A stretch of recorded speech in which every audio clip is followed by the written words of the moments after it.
ደራሲ ጋሽ ተስፋዬ ገሰሰ።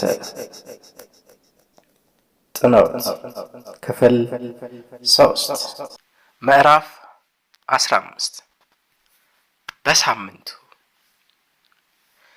ወይዘሮ መልካማየሁ አንድ ቀን እያሰለሱ ለወንድማቸው እንጀራ በሳህን ይዘውላቸው ይመጣሉ። መኝታ ቤት ውስጥ እንዲገቡ እሳቸው ብቻ ናቸው የተፈቀደላቸው። ሌላ ጎብኚ በተወሰነው ሰዓት ከ4 እስከ 5 ወይም ከ10 እስከ 11 ደጅ ነው በሽተኛ የሚያናገረው። በገቡ በሳምንታቸው እሁድ ከሰዓት በኋላ የባሻ ወልዴ ችሎት ሰፈርተኞቻቸው ሊጠይቋቸው መጡ። አዳነች ጠርሙስ ጠላ ይዛ፣ እማማ ጉንላንጆ በስሙኒ ግማሽ ኪሎ ሙዝ ገዝተው፣ የሚገርመው ደግሞ መቃብር ቆፋሪው ገብሬ እሱ ባዶ እጁን ነው የመጣው። ንጉሴና መንግስቱ ግን ብቅም አላሉ። ጎብኚዎቹ የአእምሮ ሁከታቸው እንዳይቀሰቅሱ በመስጋት ከሰላምታ በቀርም ብዛም አልተነጋገሩም። አቶ በጋሻውም የእብድ ሐኪም ቤት በመግባታቸው ስላፈሩ ከመጫወት ተቆጥበዋል። በኋላ ግን ቆይተው የገብሬን ሱሪና ጫማ ተኩረው ሲመለከቱ ቀደም ሲል ይሳቸው የነበረ መሰላቸው። ገብሬ ያን ሱሪ የት ነው ያሰፋኸው ሲሉ ጠየቁት።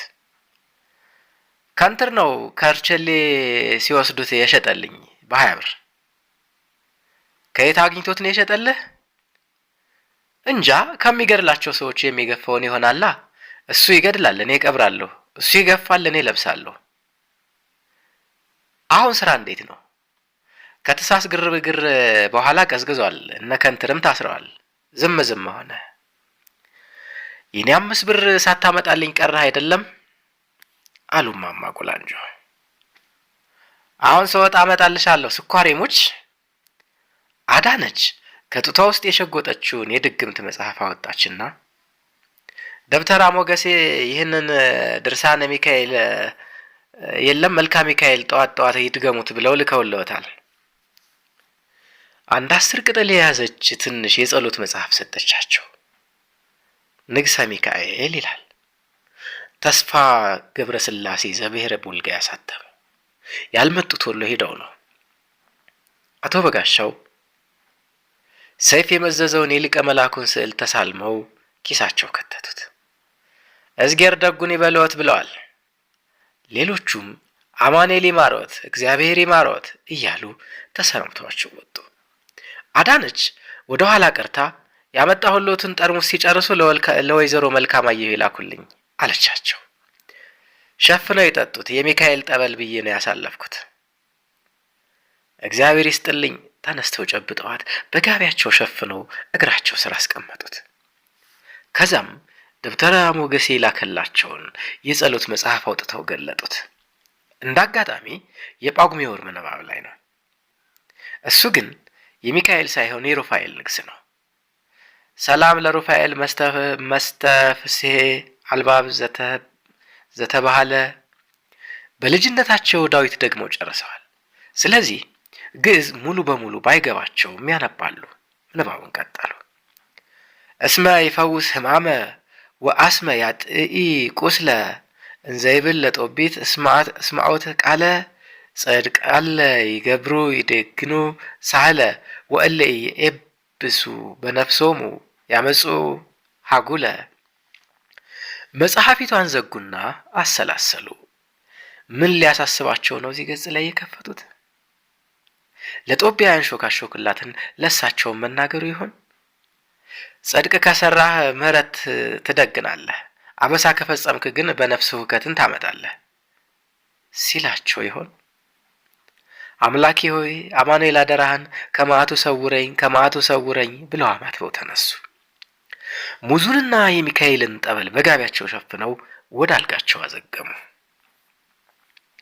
የሐኪም ቤቱን እራት አልፈልግም ውሰዱት ብለው እህታቸው ያመጡላቸውን ያገልግል እንጀራ አዳነች ካመጣችላቸው ጠላ ጋር እንክት አድርገው በልተው ጨረሱና ሆዳቸው በጥጋብ ተወጥረው ተገነደሱ። ጭው ያለ እንቅልፍ ወሰዳቸው። የሚያስገርም ህልም አዩ። ቁልቢ ይመስላቸዋል። ከበስተቀኙ ከፍ ባለ ተራራ ላይ ሆነው ከስራቸው የጥንቱ ክቡ የገብርኤል ቤተክርስቲያን አለ። ሰላም ሰፍኖበት ይታያል። ጊዜው የጸደይ ወራት ነው። ሁሉ ነገር አረንጓዴ በአረንጓዴ ሆኖ አልፎ አልፎ ወፍ ዘራሽ አደይ አበቦች ምድሩን ሞልተውታል። ያልተቆረጡ የበቆሎና የማሽላ እርሻዎች በመቀስ የተከረከሙ መስለው በረድፍ ተደርድረዋል። ፍሬ ያዘሉ የጤፍና የጥራጥሬ ሰብሎች በለስላሳው ንፋስ ያሸበሽባሉ። አቤት ያዝመራው ማማር!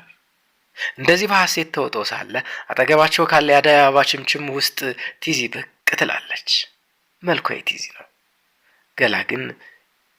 ገላዋ ግን የሲሹሽ። የለበሰችውም ገላዋን የሚያሳይ ስስ የሐር የውስጥ ቀሚስ።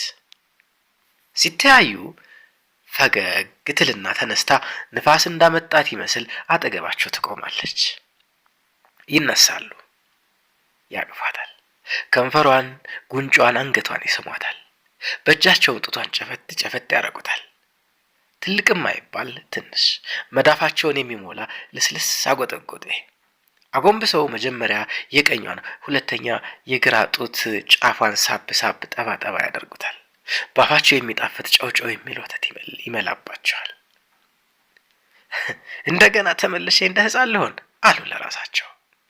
ነህ እኮ አንተ የ30 ጎረምሳ እኔ 15 ዓመት ኮረዳ አለቻቸው። ነፍሴ ብለው ቅፍ አደረጓት። እምቅድመ ዓለም ጀምሮ ተጫጭን የነፍስ ፍቅረኞች አለቻቸው። በቅፏ እንዳሉ ጭናቸውን በገላዋ ሻሸችላቸው። ብልታቸው ሲያብጥ ተሰማቸው። ከዚያም እጇን ልካ የለበሱትን ሱሪ ዚፕ ፈታችሁ። የለበሱት ጥብቅ ያለ ለብሰው የማያውቁት የአሜሪካ ካውቦይ ጂንስ ነው። ከእቅፋቸው ተላቃ ፊታቸው ቆመች። ከሐሩ ውስጥ ቀሚስ ውስጥ ቁልጭ ብሎ የሚታይ ቀይ ፓንቷን ለማውለቅ ተንሰፈሰፉ። አሁንም ራቅ አለችና ቆይ አለቻቸው። ተንበርከክ። አላወላወሉም፣ ተንበረከኩ። ስገድልኝ። ግር አላቸው፣ አልገባቸውም። ምን ማለቷ ነው? አተኩራ ተመለከተቻቸውና ቀሚሷን ሰቅስቃ ፓንቷን ማውለቅ ጀመረች። ፈዘዋሉበት ቀሩ። ወዲያ ፓንቷን ጣለችና እግሬን ሳም አለቻቸው። አጎንብሰው ቀይ ቀለም የተቀቡትን የእግሮቿን ጣቶች ሳሙ። አሁን የፈለግከውን ልታረግ ትችላለህ ብላ በአደይ አበባ ምንጣፍ ላይ በጀርባዋ ተዘረረችላቸው። ከዚያም የሚያረጉትን አላወቁትም። አንዴ ሲስሟት፣ አንዴ ሲልሷት፣ አንዴ ሲያቅፏት፣ አንዴ ሩካቤ ስጋ ለመፈጸም ሲታገሏት ዋየታቸውና ጩኸታቸው የአንደኛ ማዕረግን በሽተኞች ረበሸ። ሲነቁ በላብ ተሰፍቀዋል። ሰዎች ከቧቸው ሰመመኑ ሳይለቃቸው የት ሄደች የት ወሰዳችኋት ብለው መቀባጀር ጀመሩ። ተረኛው ሐኪም መጥቶ የእንቅልፍ መርፌ ያዞላቸው ተወግተው ተኙ። በማግስቱ ማለዳ ወይዘሮ መልካማየሁ የሳህን እንጀራቸውን ይዘውላቸው መጥተው ሳለ ሐኪሙ መጣ። ምን ሆነው ነበር አቶ በጋሻው ብሎ ጠየቃቸው።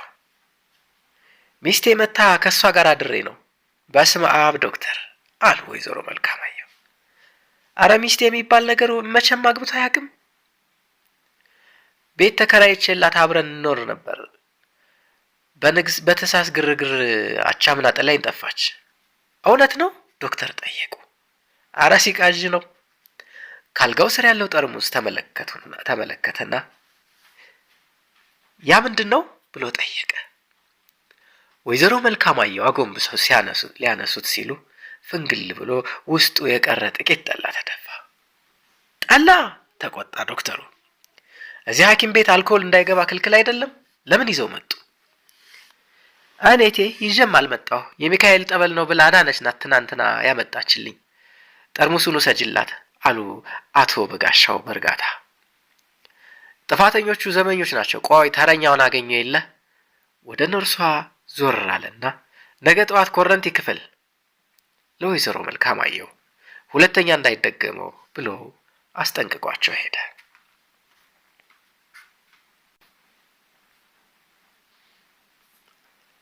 16 የካ ደርሰው መልስ። አማኑኤል ሐኪም ቤት መግቢያ በር ላይ ሰዎች ተሰብስበዋል። ሴቶቹ ኩታቸውን አዘግዝቀዋል። አንደኛዋማ ደረታቸውን ጥለዋል። ከዘበኛው ጋር እንግባ አትገቡም ጭቅጭቅ ይዘዋል። ዶክተሩ ብቅ ብሎ ሲመለከት ያገለደሙት ሴትዮ ወይዘሮ መልካማየሁ መሆናቸውን ይለያቸዋል። እንዳዩት መጮህ ይጀምራሉ። ዶክተር ወንድሜን ገደላችሁት! ወንድሜን፣ የእናቴን ልጅ! ወየው ወየው ወየው! እኔ ዶክተሩ ደነገጠና ወደ አንደኛ ማዕረግ ቁጥር 17 አልጋ ገሰገሰ። አቶ በጋሻው አፋቸው እንደተገነዘ ሰው ፋሻ ታስሮባቸው ተኝተዋል። ትንፋሻቸው አይሰማም። እንደደረሰ ፋሻውን ሲያነሳው ባነኑ። ነቁ አቶ በጋሻው ሲላቸው መጡ ያላቸው መስሏቸው አዎ የካ ደርሼ መጣሁ አሉት። እንኳን ደህና መጡ ብሏቸው ወደ ውጭ ሄደና ለቀስተኞቹን ዝም አሰኘ። ምንም አልሆኑም አቶ በጋሻው ግቡና ልታያቸው ትችላላችሁ ብሎ ዘበኛውን በሩ እንዲከፍትላቸው አዘዘ። በመኪናቸው እየገሰገሱ አቶ ጥላሁን ደርሰው ተከትለዋቸው ገቡ። አቶ በጋሻው ከትከሻቸው ቀና ብለው ሻይ ይጠጣሉ። ሴቶች ነጠላቸውን እያስተካከሉ እንኳን እዝጌር አተረፈዎት እንኳን አተረፈዎት እያሉ መልካም ምኞታቸውን ገለጹ። ወይዘሮ መልካማየሁ በትልቁ ተንፍሰው ተመስገን አንተ ፈጣሪ ተመስገን፣ ምን ተስኖህ ላንተ ምን ተስኖህ ብለው ወለሉን ሳሙ። አቶ ጥላሁን እንደደረሱ ወደ አቶ በጋሻው አለፍ ብለው ትከሻቸውን ቸብ ቸብ እያረጉ በፈገግታ ደህና አይደለህ እንዴ ጎበዝ ጎበዝ አሏቸው። የካ አድርሰው መለሱኝ አሉ አቶ በጋሻው በተረጋጋ ድምፅ። እነማ? መላእክቶቹ። ሰዎቹ አይን ላይን ተያይተው ዝም አሉ። በየት በኩል ወሰዱህ አሉ አቶ ጥላሁን ደግመው በጣራ ውስጥ ሰዎች ቀና ብለው ቢያዩ ጣሪያው ድፍን ነው። ወደ ላይ ወሰዱኝ። ሽቅብ ደመናው ድረስ መሬቱ ቁልጭ ብሎ ይታየኛል። አማኑኤል ቤተክርስቲያን፣ መርካቶ፣ በኋላም ጊዮርጊስ፣ ፒያሳን ቁልቁል ተመልክተን 4 ኪሎ ስንደርስ የባሻ ወልዴ ችሎት ቁልጭ ብሎ ታየ።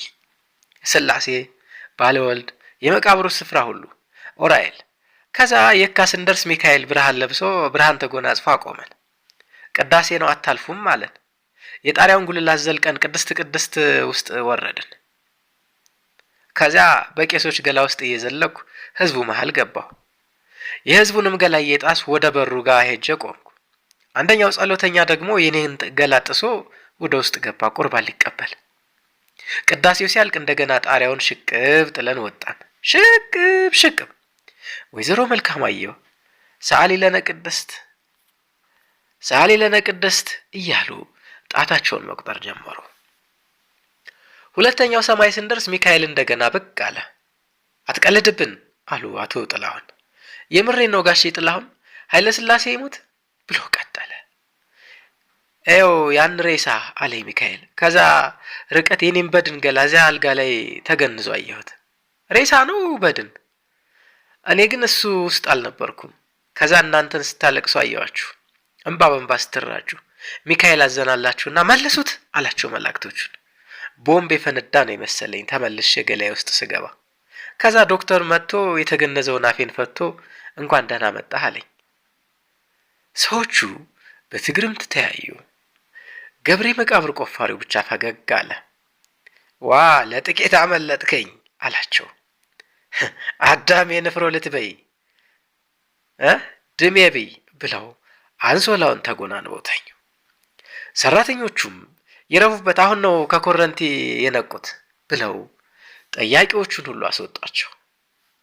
ባለፈው እሁድ አዳነችን ከነጠርሙሱ ጠላ ያስገባትን ዘበኛ ለካስ ዶክተሩ አስጠርተው ከትልቅ ተግሳጽ ጋር ከደሞዙ ላይ 2 ብር ቀጥቶታል። አቶ በጋሻው ኮረንቲ መግባታቸውን ሲሰማ ለቀን ተረኛ እሷ ዳሪ ነበር ስራውን አስረክቦ አዳነች ቤት ሄዶ ጠላውን ሲጠጣ አቶ በጋሻው ሊሞቱ በቋፍ ናቸው ብሎ አውርቷል። አሉባልቱ ወይዘሮ መልካማየሁ ጆሮ ደርሶ አቶ ጥላሁን አስለከውባቸው አማኑኤል ከጥቂት አጃቢዎች ጋር በአውቶቡስ ሄደዋል። ለዚህ ነበር ግርግሩ ያሉባልት ነገር ወደ አዳነች ተመልሶ ወይዘሮ መልካማየሁ ወንድሜን መድኃኒት በጠላ ቅምሳው ገድላው ነበር ሲሉ እንደሰሙ ሰዎች ይነግሯታል። አዳነችም አጸፋውን ራሷ ባሳበደችው በኔ ላከከችው ይቺ ኩኩ መለኮት ያሮጊት ብላ መልሳላቸዋለች። 17 ሲሸሹ በአንደኛ ማዕረግ። አቶ በጋሻው ኮረንቲ መግባትና መቀባጀር በ4 ኪሎ ተጋኖ ተወራ። ድሮም ሞቻለሁና ቅበሩኝ ብለው ነበር፣ አሁንማ 7ኛ ሰማይ ደርሼ ተመለስኩ ይላሉ ተባለ። ወሬው ለአቦካቶ ጥላሁን ተመቻቸው። ለናታሽ ዘመዶች ሰውየው እንዳውም ጨርቁን ጥሎ አብዷልና ባዷችሁን ከምትቀሩ በመለስተኛ ዋጋ የደም ካሳችን ብትበሉና ብትታረቁ ይሻላችኋል ብለው በ150 ብር አስማሟቸው። ወለድ አግደ የያዘውንም ሰው አእምሮን ከሳተ ሰው ጋር ነውና የተዋዋልከው ውሎ አይጸናም ብለው ፍርድ ቤት አፋጠጡት። ከ5 ዓመት በፊት በጤንነታቸው ጊዜ ነበር የተዋዋል ነው ብሎ ቢከራከርም ማሰምቶት። በዚያ ላይ የአማላጁና የሽማግሌው ጋጋታ እነዚህን ትልሞች ፈር እስኪይዙ ድረስ አቶ በጋሻውን ሐኪም ቤት ውስጥ ማቆየት የግድ ነበር። እሳቸው ግን ካላወጣችሁኝ ብለው ወይዘሮ መልካማየሁ በመጡ ቁጥር ያለቅሱባቸዋል። እህትየዋ በከፊል ሐዘኔታ እየተሰማቸው ይጨነቃሉ። በተለይ አንድ ቀን በአንደኛ ማዕረግ ያጋጠማቸውን ትርኢት ለወንድማቸው እዛ መቆየት በነፍስ የሚያስጠይቅ ሆነባቸው። የተለመደውን የሳህን እንጀራ ይዘው መጥተው ቁጭ ብለው ይጨዋወታሉ። የእናቴ ልጅ እባክሽን አትጨክኝብኝ፣ ከዚህ የእብድ ጎራ አስወጪኝ፣ ሞግዚቴ አይደለሽም? እንደ ልጅ ሆኜ ያዘዝሽኝን ሁሉ ፈጽማለሁ፣ ብቻ አስወጪኝ ብለው ተማጸኗቸው። አይዞ ትወጣለህ፣ ለጥቂት ጊዜ ብቻ ነው። 2ኛ ኮረንቲ እንደሆነ አልገባም። አንዴ ካድርሰው መልሰውኛል። ከእንግዲህ በዚያ ነው የሚያስቀሩኝ። ኮረንቲማ አትገባም። ሐኪሙን አደራህን ብየዋለሁ። የምትቆየው ከደመኞች ጋር የጉማው ክፍያ እስከሚጨረስ ድረስ ብቻ ነው። ጥላሁን አሁን ተስማምተዋል ብሎኛል። በዚህ ጊዜ ሲሸሹ ከ2ኛ ማዕረግ ማስገቢያ በር ወደ 1ኛ ማዕረግ መተላለፊያ መንገድ ከሌሎች ጠያቂዎች ጋር ተደባልቃ አለፈች። በቀሚሷ ላይ ሹራብና ኩታ ደርባለች። ዘበኛው እንደ ሌሎች ጎብኚዎች መስላው ነው ያሳለፋት። ቀጥታ ወደ 1ኛ ማዕረግ ገባች። መጀመሪያም ማንም ልብ አላላት። ቁጥር 17 ዘንድ ስትደርስ ቆም አለች። ቁጥር 16 ባዶ ነው፣ ተለቋል። ሄደችና አረፍ አለችበት። መጀመሪያ የለየዋት አቶ በጋሻው ናቸው። ሲሹሽ ምን አመጣሽ እዚህ? አንተን ልጠይቅ? እትዬ የሚበላ ከሳህኑ ትንሽ ስጫት። ወይዘሮ መልካማየሁ የተቋጠረበትን ጨርቅ ፈተው በክዳኑ ቀንሰው ትንሽ ሰጧት። ተቀብላ በላች። ውሃ ጠርሙሱንም አቀብለዋት ጠጣች። ከዛም አመስግና ዕቃውን መለሰችና ተነሳች። መጀመሪያ ኩታዋን አወለቀች። ቀጥላ ሹራቧን መሬት ጣለችው። ቀሚሷን ሰቅስቃ ወደ ላይ ይዛ ከወገቧ በታች እርቃኗን ቆመች። ምን ልታረጊ ነው ሲሹሽ? አቶ በጋሻው ጠየቋት። አሬን ላራ። ውይ ብለው ወይዘሮ መልካማየሁ ደነገጡ። በዚህን ጊዜ በሽተኞች ወደ እሷ መመልከት ጀመሩ። ቀሚሷን ሽቅባ ወለቀችና ለወይዘሮ መልካማየሁ ያዥ አንቺ ብላ ወሩራባቸው እርቃኗን ወደ ኮሪደሩ ተራመደች። በሽተኛው ሁሉ እየተነሳ በያልጋው ጠርዝ ላይ አፈጠጠ። ጫፍ ያለው ዲያቆን ተንሥኡ ለጸሎት ብሎ ማዜም ጀመረ። ሲሹሽ ዝግ ብላ ወደ እሱ መራመድ ቀጠለች። በሽተኛው ግማሹ ፊር ፊር እያረገ ያፏጭ ጀመር። ሌላው ሲሹሽ ሲሹሽ እያለ ያጨበጭብላት ቀጠለ። እሷም ቆማ ማንቋለጥ ጀመረች። በዚህ ሁሉ ጫጫታ መሃል ሪዛሙ ሰውዬ ምንም እንዳልተፈጠረ ሰንሰለቱን እያንቃጨለ አልፏት ሄደ። ምላሷን ብታወጣበት ቅምም አላለው። ጫጫታውን ሰምቶ ስርዓት አስከባሪው አኮርባጁን ይዞ ገባና እንደ ጅራፍ አጮኸ። ምድረ ጨዋሂ ሁሉ መብረቅ እንደመታው ጸጥ አለ። ሲሹም ፈርታ ቆመች። ምን አመጣሽ እዚህ? ቅዳሴ ላስቀድስ አለችው። ቤተክርስቲያን መሰለሽ? በዚህን ጊዜ ዲያቆኑ እግዚኦ ተሳሃለነ ብሎ አዜመ። ዝም አትልም አንተ ብሎ ሲጮህበት ጸጥ አለ። ልብስሽን የጣልሽው ይኸው ወርውራብኝ ነው የሄደችው ብላ ወይዘሮ መልካማየሁ አሳዩት። ተቀበለና በይልበሽ ብሎ አዘዛት። ቁንጥጫ እንደፈራ ልጅ እጅ ነስታ ተቀብላ መልበስ ጀመረች። ቀሚሷን፣ ሹራቧን፣ ኩታዋን ለብሳ ስጨርስ ጸጥ ብለሽ እንደገባሽ ውጪ አላት። እንደ ጨዋ ሴት ወይዘሮ አንገቷን ደፍታ መራመድ ጀመረች። በሩ ጋር ስትደርስ ዘወር ብላ ቻው ብላ ለአድናቂዎቿ እጇን ወዘወዘች። ወይዘሮ መልካማየሁ እመብርሃን ከዚህ ጎሬ ውስጥ በጤና አውጭኝ እያሉ አማተቡ። ተከትለዋታል። ወጡ።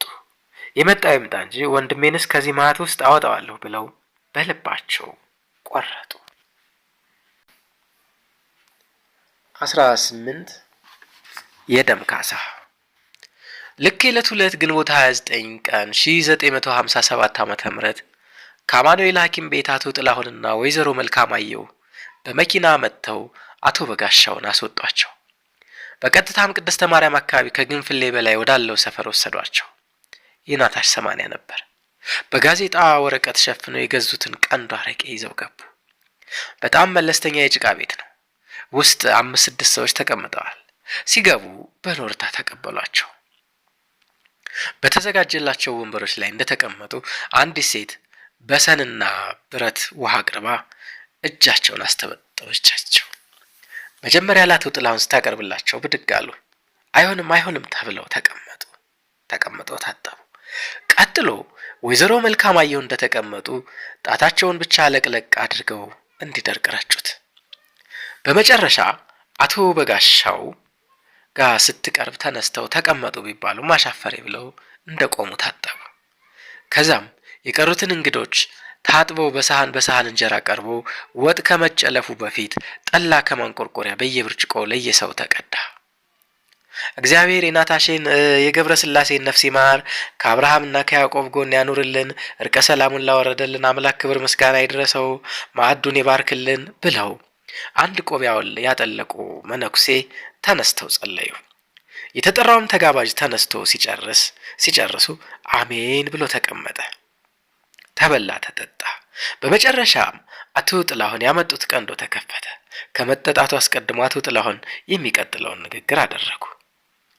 የተከበራችሁ የናታሼ ቤተሰቦች፣ በተለይ እናቱ ወይዘሮ ፈለጉሽ ባልታሰበ ድንገተኛ የመኪና አደጋ ከ3 ወር በፊት የወንድማችንን ሕይወት ስታልፍ አሁን በመካከላችን የሚገኘው አቶ በጋሻው ይፍሩ ራሱን ስቶ ስለነበረ እነሆ ከዛን ጊዜ ጀምሮ እስከ ዛሬ ድረስ አማኑኤል ሆስፒታል ሲታከም ቆይቶ ለእግዚአብሔር ምስጋና ይግባውና ተሽሎት በመካከላችን ይገኛል።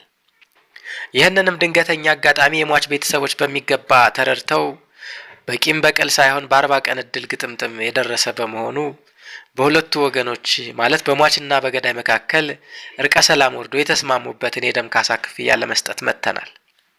የሟችን ነፍስ ይማር፣ ለሟች እናትም ጽናቱን ይስጥልን እያል እነሆ ገንዘቡ እንዲቀበሉን በአክብሮትና በትህትና እንጠይቃለን። ገንዘቡን ከኪሳቸው አወጡና ለናታሼ እናት ቆጥረው ሰጡት። እሜቴ የፈለጉሽም ገንዘቡን ተቀብለው ባወራጣታቸው ስምምነቱ ሰነድ ላይ ፈረሙ። እንደዚሁም ሌሎች 3 ምስክሮች በስማቸው አኳያ ፊርማቸውን አኑሩ። ማዕዱን የባረኩት መነኩሴ ስብሐት ከደገሙ በኋላ የተከፈተው አረቄ ለተጋባዡ ተቀርቶ ቀረበ። አቶ በጋሻው ትንሽ ፉት እንዳሉለት ከተቀዳላቸው በቀር ምንም አልኮል ሳይቀምሱ ወጡ። መድኃኒት እየወሰዱ ስለሆነ መጠጥ ክልክል መሆናቸው ቢታወቅም እሳቸው ግን መቋመጣቸው አልቀረም። ምንም እንዳይናገሩ አስጠንቅቀዋቸው ስለነበረ አንዲት ቃል አልተነፈሱ። ወደ ቤታቸው ሲሄዱ ናቴሽ የት እንደተቀበረ አቶ በጋሻው ጠየቁ። አስከሬኑ ሀገር ቤት ነው የተወሰደው። የጥላሁንን ውለታ መቼም የማትከፍለው ነው። በማግስቱ ተሯሩጦ ለትራፊክ ፖሊሱ የሚከፈለውን ከፍሎ የሬሳ ሳጥን ገዝቶ መኪና ተከራይቶ አሳፍሮና ሸኝቶ ነው የተመለሰ በማለት ወይዘሮ መልካማየሁ አስረዱ። መኪናዋስ ተሯሩጦ የሸጣትም እሱ ነው። አለበለዚያማ የደም ካሳው ከየት መጥቶ ይከፈል ኖሯል? ስንት አወጣች? ቀድሞ ያሻሻጠል ሰውዬ አሁንም ገዢ ያመጣው አሉ አቶ ጥላሁን። ቴዎድሮስ ይባላል። በተገዛችበት ዋጋ በ500 ተሸጠች። 50 ለድለላ ተከፍሎታል። አቶ በጋሻው በመኪናው በሸጥ ቅር ቢሰኙም አፍ አውጥተው አልተናገሩ። ከእንግዲህ ወደ እግረኝነት መመለሳቸው ነው። ፈቃድም አስወጥቼልሃለሁ፣ እሱም 50 ብር ጉቦ ፈጅቷል። ምን ያደርግልኛል? ከእንግዲህ ወዲያ መኪና አልነዳም አሉ አቶ በጋሻው። የትራፊኩ ክስ መች አለቀ? ከሟች ቤተሰብ ጋር በእርቅ መስማማታችሁን ማስረጃ ታቀርባለህ። የትራፊክ ደንብ ስለጣስክም የቅጣት ፍርድ ይጠብቃል። ቅጣቱ እንዲቀል ነው የመንጃ ፈቃድ መያዝ አስፈላጊነቱ። አለዚያ ወህኒ ነው የሚከቱ። አያድርስ ነው ጣጣ ሲመጣ በላይ በላዩ ነው አሉ ወይዘሮ መልካማየሁ። ተመስገን ነው አሁን ፈር ይዟል። የሚያሰጋ ነገር የለም። ቤታቸው ግቢ ሲደርሱ ገረዲቷ በእልልታ ተቀበለቻቸው። እንኳን ደህና መጡ ጋሼ ብላ የአቶ በጋሻውን ጉልበት ሳመች። ልብሳቸውን ተቀብላ ወደ መኝታ ክፍላቸው አስገባች። አቶ ጥላሁን ግን የፍርድ ቤት ቀጠሮ አለብኝ ብለው ቤት ሳይገቡ ሄዱ። ከሐኪም ቤት መውጣታቸውን የሰሙ ጎረቤቶቻቸው ሁሉ እየመጡ ሲጠይቋቸው ዋሉ። ማታ አቶ ጥላሁን በወለድ አግድ የከሰሷቸውን አቶ ሳሙኤልን አገኟቸው። ምን ይዋጥህ እንግዲህ ራሱ መጣለ በማለት አስፈራሯቸው። እኔም ቢያላልኩ ገንዘቤን ክፈሉኝና ልቀቁ ነው ያልኩ። 6 ዓመት ወለድህን ስታግድ በነፃ ኖርሃል አይበቃህም? እኔስ ምን አልኩኝ? ብሬን መልሱ ቤቱን ውሰዱ ነው። በዚህን ጊዜ አቶ በጋሻው ደከመኝ ብለው ሊተኙ ወደ መኝታ ክፍላቸው ለመሄድ ከቤት ውስጥ ወጡ። አቶ ሳሙኤል አብረው መሆናቸውን ልብ አላሉ። ጋሼ ጥላሁን ይሄ የወለድ አግድ ሰውዬ እንድትፈነቅልልኝ አለ ማረገውን እኔ ያውቃለሁ። አቶ ሳሙኤል ይህን ዛቻ ሲሰሙ ሹክ ብለው ወደ ቤታቸው ሄዱ። አቶ ጥላሁንም ያላሰቡትን ማስፈራሪያ ስላገኙ ተደስተው ወደ ውስጥ ገቡ። የአቶ በጋሻው ሐሳብ ግን ሌላ ነበር። ወለድ አግዱን መክፈል ካልተቻለ ቤቱን ሽጦ ለመገላገል ነበር። 19 ሀሁ እንደገና። ቤት መዋሉ ሰለቻቸው። ይዘው የመጡትን ኪኒኖቻቸው የዋጡ ቁጭ። እንዴ አማኑኤል በስንት ጣሙ። በሶስተኛው ቀን በሌሊት ተነስተው ወደ ቤተ ክርስቲያን ሄዱ። ሲመለሱ በዓለ ወልድ ሰንበቴ አዳራሽ ጋር ሕዝቅያስ የኔቢጦች መስመር ሲይዙ አገኙት። የዛሬን ተስካር ሳይበሉ የትም አይሄዱ ብሎ ይዞ አስቀራቸው። ሳልጠራ ብለው ቢያንገራግሩም ድርቅ ብሎ ወደ አዳራሹ አስገባቸው። እውነትም ትልቅ ድግስ ነው። በሁለት ረድፍ ምግቡ ተዘጋጅቶ ተጋባዡ ሳህኑንና እንጀራውን እያነሳ ከወጡ በስተኋላ የተደረደሩ ሴቶች ከአይነት ይጨልፋሉ። ከየአይነቱ ጠላና ጠጅም በብርጭቆ ቀርቶ ተደርድሯል። ሰው እንደ ምርጫው አንስቶ ይሄዳል። አቶ በጋሻው ተለይተዋቸው የቆዩትን መጠጦች ቀምሰው ሁለቱም ጣፈጧቸው። መጀመሪያ ጠላውን ከቁርሱ ጋር ለመጠጣትና በኋላም ወደ ጠጁ ለመዘዋወር ወሰኑ። በዚህም መሰረት ሁለቱን ብርጭቆ ጠላ አከታትለው ከጨለጡ በኋላ በመንቆርቆሪያ እያዞረ የሚቀዳውን አስተናጋጅ ጠርተው ጠጅ አስቀዱ። ምግቡ እጅግ ጣማቸው። እንጀራውን ጨርሰው ጣዲቁን ደገሙ። ሰው እየበላና እየጠጣ ሲወጣ እሳቸው እዚያው ቀሩ። ጠጁ ሲያልቅ ወደ ጠላው ተጋቡ። በመጨረሻ ሞቅ ብሏቸው ነፍስ ይማር እንኳን ሳይሉ ወጡ። ሕዝቅያስን ደጅ ሲያገኙት በድጋሚ አቅፈው ሳሙትና ወደ ማታ ንጉሴ ካቲካላ ቤት እንገናኝ ተባብለው ተለያዩ። ጥምቢራቸው ወጥቶ እየወደቁና እየተነሱ በምሽት ቤታቸው ገቡ። ንጉሴ ካቲካላ ቤት የሆነውን አያውቁትም። ንጉሴም አልነበረም፣ ስራ ገብቷል ነው ያሏቸው። ሕዝቅያስ ስለምን ነበር የሚዘፍነው? ያሳለፍነው ጊዜ ተረሳሽ ሆይ? እንጃ ብቻ አንድ ነገር ይታወቃቸዋል። ቴዲ ሂሳባቸውን ሁሉ መክፈሉ፣ ቲዚንም ባለትዳር ሆና ጥሩ ኑሮ መኖሯን መንገሩ። ቲዚ የቱ ለነው በውድቅት የመጣኸው? ወይዘሮ መልካማየሁ ድምጽ ነበር ከትዝታቸው ውስጥ ያነቃቸው። የቦታውን ካርታ ደግሞ የት ነው የወሰድከው? ምንድነው የምታወራው ይቺ ሴትዮ? ምን ካርታ ነው? ጥላሁን እዚህ ውሎ ነው ስጠፋ ጊዜ አሁን የሄደው። ቤቱን ወለድ አግድ ስታስይዘው ከነ ካርታው ኖሯል። አሁን ሰውየው እሺ ቤቱን እለቃለሁ ካርታውን ግን አስይዤዋለሁ አለ። ምን ይባላል ይሄ? ምንም አይባልም። ነገ ስካሩ ሲለቅ ታወጣት የለ። በሩን በርግደውት እንደገቡ ለትመውት ወጡ። ሊነጋጋ ሲል ሲነቁ አቶ በጋሻው በፍረት ጥፍራቸው ውስጥ ገቡ። ያን ሁሉ ውለታ ረስተውት እንዴት መጠጥ ቤት ድንገት ግልፍ አለባቸው። ገደል ይግቡ። ማና ማን ልውሰዱኝ አላቸው። ደግሞ ካርታ ምን ጥርሴ ትለኛለች። ወዲያው ቀጥለው ቅዝዝ አሉ። ወደ ሀፍረታቸው ተመለሱ። ቤቱን ወለድ አግድ ያስያዙት ጊዜ ካርታውንም ከእህታቸው ቁም ሳጥን ውስጥ ሰርቀው ነበር የወሰዱት። ልክ አልጋቸው ከዕቃ ቤት እንደወሰዱት። ደግነቱ እስከ ዛሬ መጥፋቱን አላወቀችው ነበር። ዛሬ ግን አወቀችው። መሬት ተከፍታ በዋጠችኝ። ለዛች ብር ብዬ አሁን እንዲህ በና ለጠፋችው እምነቴን አጉድዬ ልስረቅ? ወይኔ በጎ ሰው ነኝ ወይስ በጋሻው?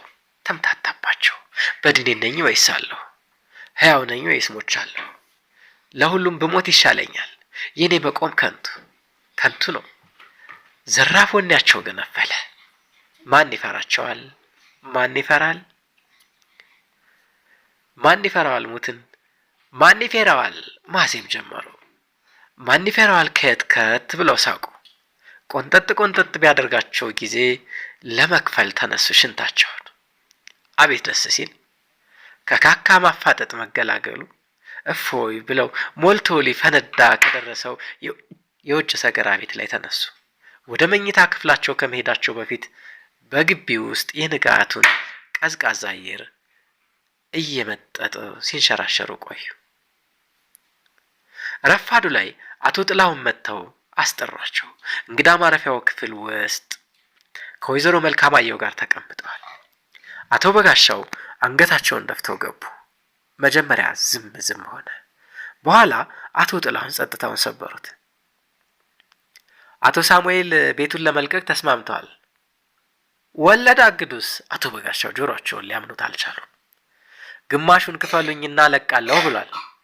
500 ብር? አዎን። ጋሼ ጥላሁን ከየትም የትም ብለን አፈላልግና መንግልልኝ። እትዬም ትንሽ አታጭ። እኔ ባንክ የቀረኝ ወደ 100 ብር ያህል አለኝ። ለዚህ ነበር ካርታው የሚያስፈልገው አሉ አቶ ጥላሁን። እንዴት ብለህ እኔ ሳላይ ወሰድከው? ወይዘሮ መልካማየሁ ጠየቁት አቶ በጋሻውን። ያን ማታ ቁልፍሽን ከጠረጴዛ ላይ ትተሽው ሄደሽ ነበር።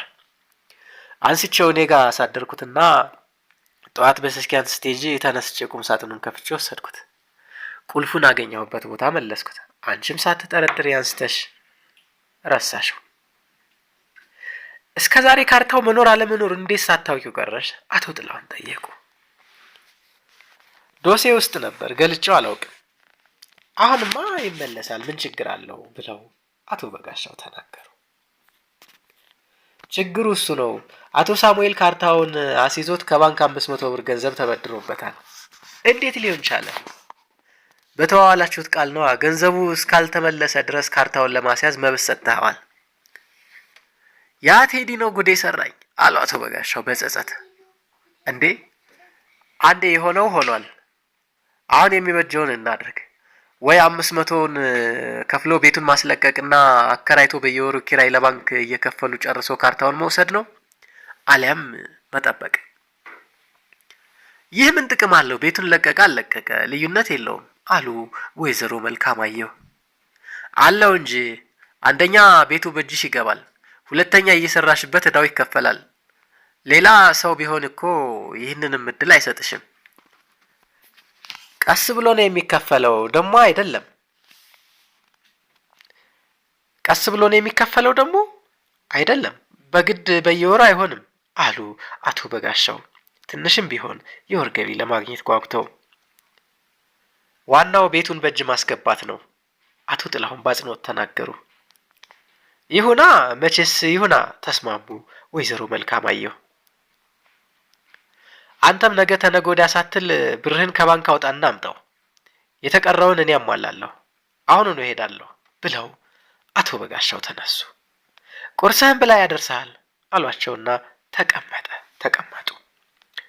ባንክ ውስጥ 125 ብር አገኙ። ከነወለዱ ሙጥጥ አድርገው አወጡት። ወይዘሮ መልካማየሁ ከመኪና ሽያጭ የተረፈውን ገንዘብና የራሳቸውን ጨምረው 500 ብሩ ተከፈለ። አቶ ሳሙኤል ሳይውሉ ሳያድሩ ቤቱን ለቀቁ። በሳምንቱ በ50 ብር ተከራየ። ይህ ገንዘብ በየወሩ ቢከፈል ኖሮ የወለድ አግዱ እዳ በእስር በ10 ወራት ባለቀ ነበር። ግን እንዲህ አልሆነም። ይህ ገንዘብ በየወሩ ቢከፈል ኖሮ የወለድ አግዱ ዕዳ በ10 ወራት ባለቀ ነበር። ግን እንዲህ አልሆነም። እንደውም በወንድምና እህት መካከል ጸብ ማጫሪያ ሆነ። በቅድሚያ ወይዘሮ መልካማየሁ ከኪሴ ያወጣሁትን ገንዘብ መልስ አሉ አቶ በጋሻው። ምን አገባሽ? እንደውም የቤቱ የኔ ነው፣ ኪራዩን በሙሉ ወስዳለሁ አሉ። 3 ወር አልቆዩም፣ እሳትና ጭድ ሆኑ። አቶ በጋሻውም እንደ ጥንቱ መሸታ ቤት መዞርና መጠጣት ጀመሩ። ውጭ ማደርና መክረምም ቀጠሉ። በማካያው በትራፊኩ ክስ ፍርድ ቤት ቀርበው 50 ብር ተቀጡ። ይህን ያህል የወረደውም በአቶ ጥላሁን ረዳትነትና አስረጅነት ነው። የመንጃ ፈቃዱን ቤት ጥለውት ሄደው ሳይዙት ቀርተው ነው ተባለ። ከናታሽ ቤተሰቦችም ጋር የደም ካሳ ከፍለው መታረቃቸው የሚያስረዳ ጽሑፍ ቀረበ። አቶ በጋሻውም የአእምሮ መታወክ እንደደረሰባቸውና በሞግዚት መተዳደራቸው ተገለጸ። ዳኛው አስተያየት በማድረግ ቅጣቱን 50 ብር ይበቃል በማለት ወሰኑ። ለአቶ በጋሻው ግን የ1 ወር የቤት ኪራይ ማጣት ከባድ ነበር። በምን ይጠጡ? ዱቤና ብድር ውስጥ ገቡ። ሲጨንቃቸውም ከእህታቸው ቤት አንዳንድ ቁሳቁሶች እያወጡ መሸጥ ጀመሩ፣ ሹካና ማንኪያ ሳይቀር። ወይዘሮ መልካማየሁ በጣም ተማረው ከቤታቸው ማባረር ተገደዱ። አቶ በጋሻው አልጋቸውንና ፍራሻቸውን ሳጥናቸውንም ሳይቀር ይዘው ወጥተው ቸበቸቡት።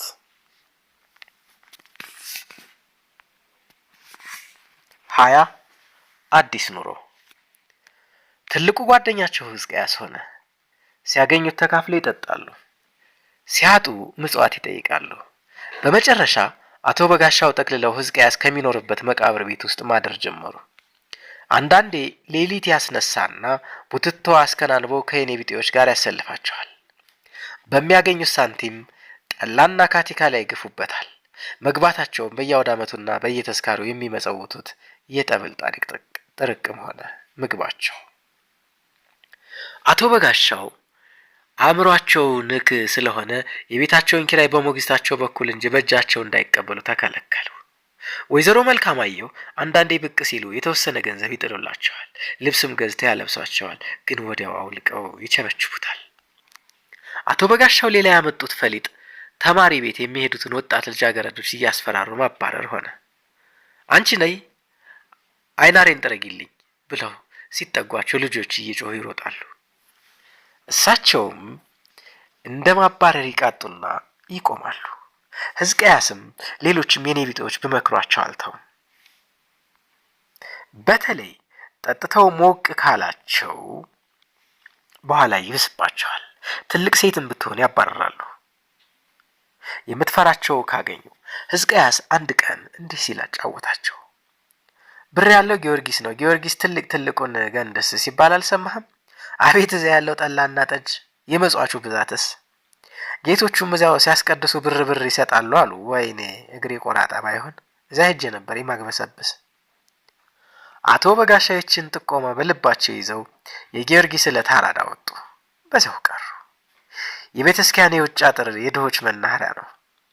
ከትናንሽ ሕፃናት ጀምሮ እስከ አንጋፋ ሰዎችን ያካትታል። ማደሪያውም ሰፊ ነው። ጥሩ የሸቀለው ለማኝ አሜሪካ ግቢ ወርዶ በስሙኒ ጣሪያ ስር ያድራል። ቀን ሲያባብላት የዋለውን የሱን ቢጤ ሴት ለማኝ አሜሪካን ፓላስ ይዞ ያድራል። የጊዮርጊስ መጸዳጃ የመቃብር ስፍራ ብቻ እንደ በዓሉ ወልዶ አይመችም።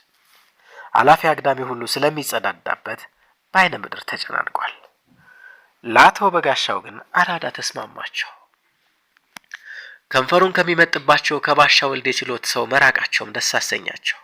ምንም ጥብ ከማይለው ከአዛኝ ቅቤ አንጓች ሁሉ ካልሰለቹ የፒያሳና የመርካቶን ሱቆች ማሰሱንም በቀን ብዙ ብር ያስገኛል። የተክለ ሃይማኖትና የራጉኤል ቀፈፋም አትራፊ ነው። አራዳ ጊዮርጊስ ገቡ፣ ቀሩ። አንዳንዴ እስከ አማኑኤል ድረስ ይጓዙና የድሮ ቤታቸውን ቃኝተው ይመለሳሉ። ሲሹሽ እንዳለች ተንጠራርተው የፈልጓትና ሲያጧት ይመለሳሉ። አሜሪካ ግቢ ያደሩ ወይም በረንዳ ሁልጊዜ በህልማቸው የማትለያቸው ግን ቲዚ ነች።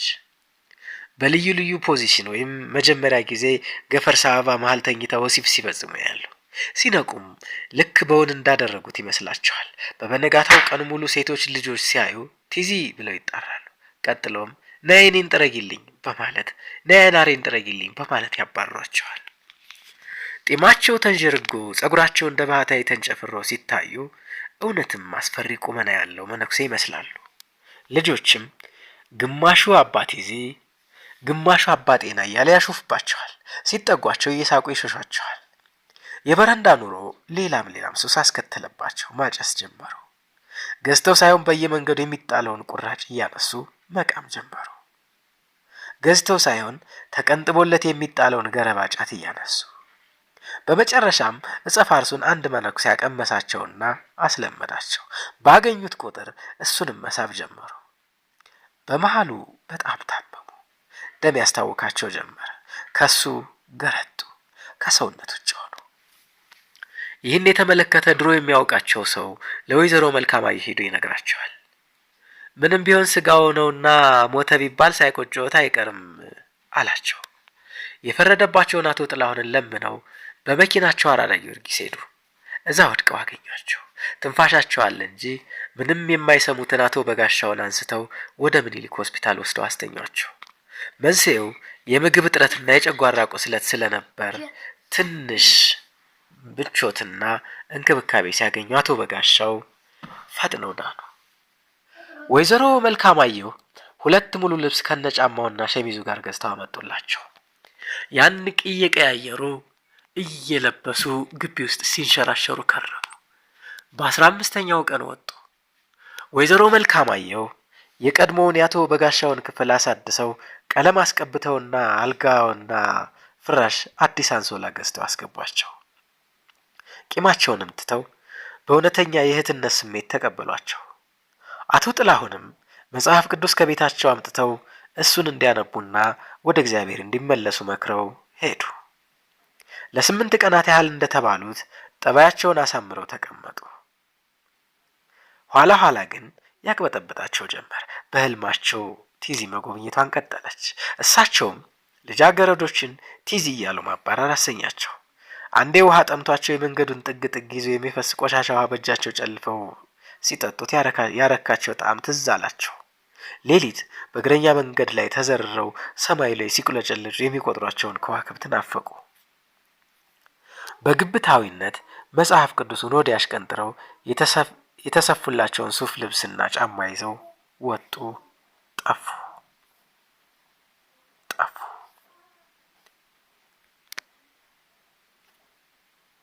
እብድና ዘመናዊ 21 አቶ በጋሻው የአቶ በጋሻው ነገር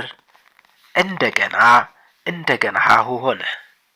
ይታመማሉ፣ እህታቸው ያመጡና ያስታመማሉ፣ ይጠፋሉ፣ እንደገና ይታመማሉ፣ አስታማቸው ሲድኑ ይጠፋሉ። በመጨረሻ ታከታቸውና ተውት። አቶ ጥላሁን ከዚህስ ወዲያ ላሳር ብለው ተስፋ ቆረጡ። አቶ በጋሻውም በእጹና በሐሽሹ እየገፉበት ሄዱ። ከየት እንዳመጡት አይታወቅም። አንድ የጀንዲ ካባ የተለፋ ቆዳ ደርበው እንደ ባህታዊ በመምሰል የቅብዥርዥር ስብከት ያደርጉ ጀመረ። የዋህ ሕዛብ እውነት ይሆን እያለ ከቦ ያዳምጣቸዋል። ከፊት ለፊታቸው በዘረጉት ጨርቅ ላይ ሳንቲሙንና ብሩን ይጥርላቸዋል። አንዱ የተደነቀው ስብከታቸው ይህ ነበር። ከሰማይ ሰማያት ላይ ወርዶ መሬት ላይ እንደሚከሰከስ አይሮፕላን የትንሣኤ ዕለት ሁሉ ነገር ይፈነዳል፣ ይንዷዷል፣ ይነዳል፣ በኋላ ጸጥ ረጭ ይላል። በድኑ ሕይወት ይዘራል። ያቺ የፍርድ ቀን ያኔ ናት። ሰማይና ቀላዩ በመላእክት ይተረማመሳሉ። ከቄራርድ በላይ እንደሚያንዣብቡ አሞራዎች ሰማዩን ያስሱታል። ሁለተኛው ሰማይ ድረስ ሚካኤል ወስዶኝ አሳይቶኛል። መልሶ መሬት ላይ ሲጥለኝ በምጽአት ዕለት የሚመጣውን ፍንዳታ አሳይቶኛል። ወዮ በዛ ፍንዳታ ጊዜ የሚፈሰው ደም፣ የሚበተነው የሬሳ ማት። እግዚኦ ሰውረነ፣ ከማቱ ሰውረነ በሉ። በምህረቱ በእንተ ማርያም ወላዲቱ በሉ። ያኔ ንጉሠ ነገሥት ጭንጫ ባሪያ የለም፣ ሁሉም ያልቃል። በመትረየስ ሩምታ እንደ አቡነ ጴጥሮስ ይመታል፣ በጥይት ይቆላል። አቤት አቤት አቤት! እግዚኦ በሉ። እግዚኦ ከማቱ ሰውረነ። አባ ቲዚ ህዝቡን ያርበተብቱታል። ሲጨርሱ የተጣለላቸውን ሳንቲምና ብር ሰብስበው ወደ ጫት አምባ ይሄዳሉ። የተሰበሰበው ገንዘብ እስኪያልቅ ድረስ ተሰውሮ ይቆያሉ። የቅዥብርብር ንግግር ማደናገር ብቻ ሳይሆን አንዳንዴ ያልታሰበ ፍሬ ነገር ሊያቅፍ ይችላል። አንዳንዴም አደጋ ላይ ሊጥል ይችላል። በተለይ የፖለቲካ ቀመስና የስም ማጉደፍ ቃል ካለበት ለጆሮ ጠቢዎች ይዳርጋል። እብድና ዘበናይ የልቡን ይናገራል ቢባልም መረን ልቅነት ሁልጊዜም አያዋጣም። አንዳንድ ፈሊጦች በቀባጣሪው ልሳን ውስጥ ተወትፈው ይቀሩና ባልታሰበ ጊዜ ሁሉ በጥልቅ ቡጥልቅ ይላሉ። አንድ ትንቢት ተናጋሪ ሼህ የገጠሙት ነው የሚባል ስንኝ አባቴ ዚያፍ ገብቶ በየስብከቶቻቸው ሁሉ ስለሚደጋገም ስውር የጸጥታ ጥበቃ ሰራተኞችን መሳብ ጀምሯል። ለረጅም ወቅት ግን ቸል ብሏቸው ቆይተዋል። የደም ገንዘብ የምትበሉ ወዮላችሁ! የጥልያን ሶላቶ ሰርቶ በሄደው ንብረት ላይ ምድረ መሳፍንትና መኳንንት ይራኮትበታል። ያን የሚያድሉት አጤ የፈጣሪ አምላክ ዙፋን ወርሰዋል። የተሸለመ የተደጎመ ደጃዝማችና ፊታውራሪ ዕቁባትና ወይዛዝርት ጫማ ስር የተንደፋደፉ ፈጣሪ ይሏቸዋል። አባጠና ጋሻውን ሆነ ኃይለ ሥላሴን የፈጠረ አምላክ እነሱ እንደፈጠራቸው ረስተዋል። የሌጊዮን አምላኪዎች ሆነዋል። ያውሎን ግን የጠሚዮስ፣ የዲያብሎስ፣ የቂንጥሮስ አምላኪዎች ያቺ የምጽአት ፍንዳታ ተቀርባለች። ወላ ጌታ ፊታውራሪ፣ ወላ ክቡር ደጃዝማች፣ ወላ ልዑል ጌታዬ፣ ወላ ልዑል እመቤቴ፣ ወላ የፍየል ወጠጤ፣ ወላ የዝንብ ወጠጤ፣ ወላ ከራስነት አልፋ የተባለች አጤ። አንድ የሚተርፍ የለም። እግዚኦ በሉ፣ እግዚኦ ሰውረነ በሉ፣ ከመዓቱ ሰውረነ። እንዳያስሯቸው ህዝቡን ፈሩ፣ እንዳይተዋቸው ቅጥንብሮ አደጋ አዘል ነው። ከዛ በተረፈ እግዚኦታ ጠየቁ እንጂ እንደሚበጠብጡት ተማሪዎች ተነሱ መሬት ላራሹ አላሉ። ከመዓቱ ሰውረነ ማለት እንጂ አያሲዝም፣ አያሳስርም። ደሞ ጥፍት ብለው ነው አንዳንድ ብቅ የሚሉት። ዋሻ ገብተው ሳርና ቅጠል እየበሉ ሲሰግዱና ሲጸልዩ ነው የሚከርሙት ይባላል። አባት ይዚ ግን ከቁጭራ ወጥተው አያውቁም። ከካፌ ኮሚኒስቶችና ማኦይስቶች ጋር ይቅማሉ፣ ያጨሳሉ፣ ይተርፋሉ። 22 የቁርጥ ቀን። ቀን ነው፣ ይነጋል፣ ይመሻል። ግን እያንዳንዱ ቀን ተመሳሳይ ቢመስልም የራሱ የሆነ ዘይቤ አለው። በተለይም ከየግለሰቡ ውሎ ጋር ሲተያዩ ሰው ያለው ሳይሆን አንዳንድ ያልታሰበ ነገር ያጋጥመዋል። ሰው ይተልማል፣ ፈጣሪ ይፈጽማል የሚያሰኘውም ለዚህ ነው። አባት ይዚ አሜሪካን ግቢ ነበር ያደሩት። አንዱ ለማኝ የሱ ቢጤውን ይዞ ከጎናቸው ተኝቷል። ሌሊቱን ሙሉ ሴትየዋን ሲያስጮህ ነው ያደረው። የደስታ ይሁን የስቃይ ሊለዩት አልቻሉም። ጠዋት ማለዳ ተነስተው ግሳንግሳቸውን ሲሰበስቡ ግን ምንም አልተራበሹም። በሰላም ነው የወጡት። አባት ይዚ ከወሲብ ስፖርት ከተሰነባበቱ ዓመታት አስቆጥረዋል። ልባቸው ግን አልሞተም። አንዲት ሞንደልደል ያለች ሴትዮ ባዩ ቁጥር ባፋቸው ምራቅ ይሞላል። እንደ ጥንቱ በሆንኩና ባጣጣምኳት ማለታቸው አልቀረም። ደግነቱ ጫት ተተክቶላቸዋል። ማግ የሚያረጓትንም እጸ ፋርስ ሚርቃና ገብተው በጠርሙሳቸው ካጠራቀሙት የተዝካር ጠላ ወይም ከቃረሙት ትርፍራፊ ጠጅ ለጨብሲ ፉት ሲሉትና ጢሷን ቡልቅ ሲያደርጉ ገነት ይገባሉ። በአይነ ህሊናቸው ስንትና ስንቷን እመቤት ያወርዳሉ። በስንትና ስንት ቤተ መንግስት ውስጥ ይንፈላሰሳሉ። በተንጀረገገው የባቢሎን አጸድ ጽጌ ውስጥ ይንሸራሸራሉ። ፍቅረኞቹን የኔ ቢጤዎች ተከትለው ተነሱ። ቀጥታ ጎጃም በረንዳ ሀበሻ ጠጅ ቤት ሄደው ጠርሙሳቸውን ከተጠራቀመ ጭላጭ ጠጅ አስሞሉ። የተሰበሰቡ የበቆል ትልጣጭም አፍሰው ኪሳቸው ከተቱ። ወደ ቁጭራ ጎራቸው ሄዱ። የቀትር ፀሐይዋ ከራ በወጣችበት ወቅት ብዥ ብሎባቸው ተነሱ። እንደ ወትሮ ወደ ሀብተ ጊዮርጊስ ድልድይ በመሄድ ፈንታ ቀጥታ ወደ አማኑኤል መሳለሚያ ያመሩ። ዛሬ የጊዮርጊስን ስብከት ተውት። አማኑኤል ሲሹሽን ለማየት ወሰኑ። እንደ ሌሊቱ የኔ ቢጤዎች ሲሸመሽሟት ሊያድሩ። አውቶቡስ መናኸሪያ ጋር ሲደርሱ ምንድን ነው የሚያዩት? ያቺ ቲዚ አይደለችም እንዴ? ከማን መኪና ውስጥ ነው የምትወርደው? የወታደር ጂፕ የለበሰችውስ ቀሚስ ያ ገፈርሳ የለበሰችው ነጭ ያበሻ ቀሚስ ኩታዋን አስተካክላ ወረደች። ነጭ ታኮ ጫማ ነው ያደረገችው። ነጭ የጎዳ ቦርሳ ነው የያዘችው። መኪናው ተነስቶ ወደፊት ተፈተለከ። ግራና ቀኝ ተመልክታ መንገዱን ማቋረጥ ጀመረች። አባቲዚ የጀንዲ ካባውን አውልቀው ጣሉ። ከመቅጽበት ሰውነታቸው ወደ ቀድሞ ወጣቱ በጋሻውነት ተለወጠ። የተለበሰውን ቡትቶ ቂቅ ወዳለ የሱፍ ኮትና ሱሪ ተቀየረ። ባራባሰውም አዲስ የእንግሊዝ ጆን ዋይት ጫማ ሆነ። ሸሚዙም የአሜሪካ አሮ ሸርት፣ ክራባቱም ዥጉርጉር የጣሊያን ሐር። በጋሻው ደረቱን ነፍቶ ወደሷ ቲዚ እያለ ሮጠ። ፊት ለፊቷም ሲደርስ እቅፍ አድርጎ ከንፈሯን ሳማት። ከመቅጽበት አስፋልቱ ለጥ ወዳለ መስክነት ተለወጠ። ከቅርብ በጥቁር አረንጓዴ ሳር የተሸፈነ ማዶ ለማዶ ደግሞ በብጫ የአደይ አበባ የተመላ እዛ መስክ ላይ ቲዚ ተዘረረችለት። በጋሻው ተጣድፎ ሱሪውን ፈታ። ቀሚሷንም ገልቦ ላይዋ ላይ ወጣ። በዙሪያ ያሉ ሰዎች በድንጋጤ ደርቀው ቀሩ። በርቀት ያሉ ወመኔዎች ብቻ አደረጋት እያሉ ይሳሳቃሉ። ጭንቅላቱ በዱላ ሲከካና ማጅራቱ ተጨምድዶ ከሴትየዋ ላይ ሲነሳ ብቻ ነው እንደ መንቃት የተሰማው። ወዲያው የአምቡላንስ ድምፅ ሲያሽካካ መጥቶ ሴትየዋን አፋፍሰው አስገብተው ወሰዷት።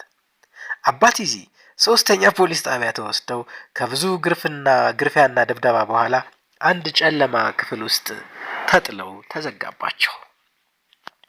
ሴትየዋ ሳትነቃ ኮማ ውስጥ እንዳለች ውላ አደረች። በማግስቱ አረፈች። አስፋልቱ ላይ ሲጥላት ጭንቅላቷን የጠርዙ ድንጋይ መቷት። ውስጧ ደም ፈሷል። በአፍንጫዋም ጥቂት የደም ኮለልታ ይታይ ነበር። ባልየው ሻምበል አበደ። ሽጉጡን አውጥቶ ገዳዩን ውለዱ አለ። እንደ ብደትም አደረገው። አራስ እኮ ናት።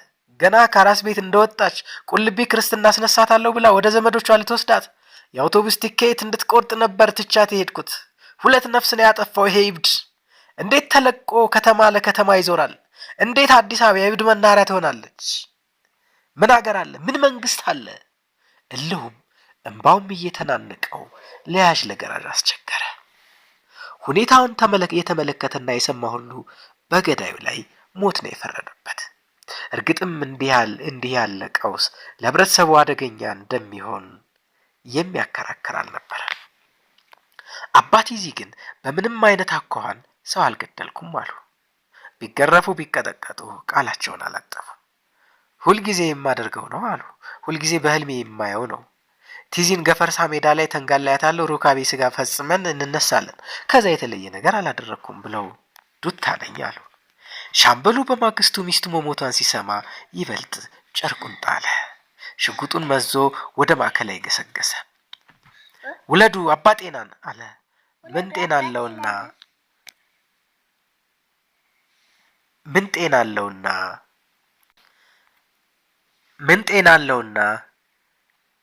ጤና አለውና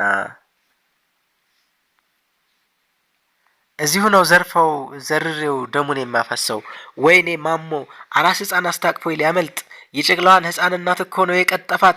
የእሷን ደም ሳልበቀል እኔ ማሞ አይደለሁም እያለ ፎከረ። ግቢው ተረበሸ። የህግ ሰው ሆኖ ህግን እንዲያከብር ቢለመንም ከአንድ የጦር ሰራዊት መኮንን የሚጠበቅ አይደለም ቢባልም አልበገር አለ። አይኖቹን እያጉረጠረጠና ቁና እየተነፈሰ ይወራጭ ቀጠለ። ግቢው ውስጥ ደም እንዳይፈስ ስጋት አስከተለ። ይህ በእንዲህ እንዳለ የፖሊስ መኮንን ላዛዡ ደውሎ በመኪና ከቸቻለ። የሻምበል ማሞ አለቃ ኮሎኔል አማህ ነበሩ። እንደደረሱ ሻምበሉን ሽጉጡን በእጁ እንደያዘ ከሰው ተነጥሎ ቆሞ አዩት። በቆፍጣና ድምፅ ሻምበል ማሞ አሉት። ዝም ብሎ ተመለከታቸው። ሽጉጥህን ከተት። አሁንም ሳይንቀሳቀስ ተመለከታቸው። የተማርከው ዲሲፕሊን ይሄ ነው? ተፋጠው ተያዩ።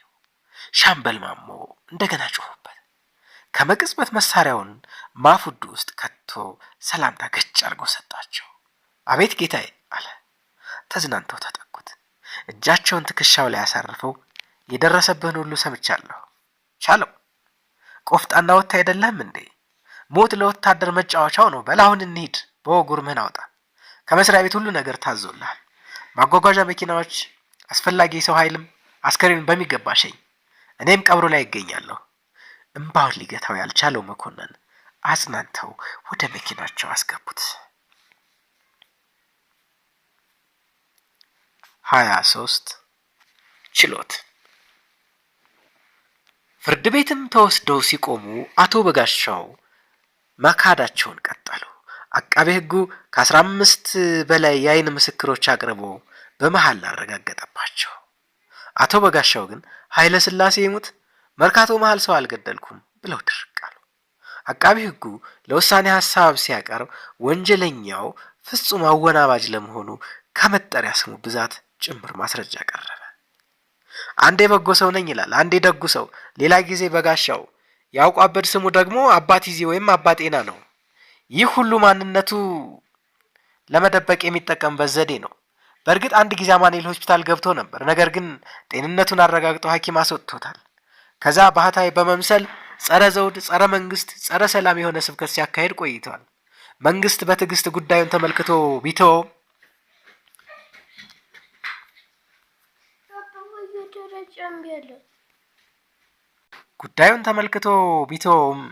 እነሆ በሀገራችን ታይቶና ተሰምቶ የማይታወቅ ወንጀል ህዝብ በተሰበሰበበት ገበያ መሃል የተከበሩ የቤት እመቤትና የህፃን ልጅ እናት ክብረ ንጽህና ደፍረው ለሞት ዳርጓቸዋል። ለዚህ አይነቱ ሰው የሰው ጋኔል ከመጨረሻው የሞት ቅጣት በቀር ሌላ ፍርድ ሊኖር አይችልም። ይህንንም ብይን የተከበረው የከፍተኛው ፍርድ ቤት የወንጀል ችሎት እንዲሰጥልኝ በእውነተኛው የፍትህ አምላክ ስም ጠይቃለሁ ሲል ደመደመ።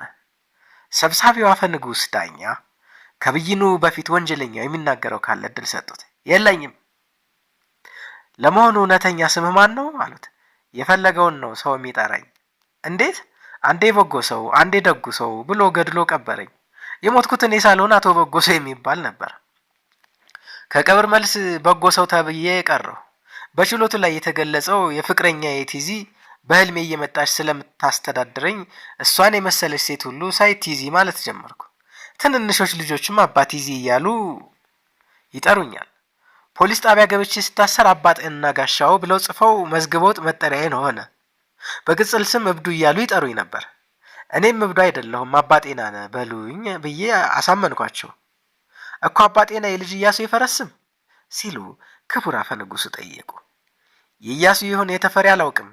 እኔ ግን ስለ ጤናማነቴ ነው አባጤና በሉኝ ያልኩት። እኮ አሁንማ እውነተኛ ስምህ ማን ነው?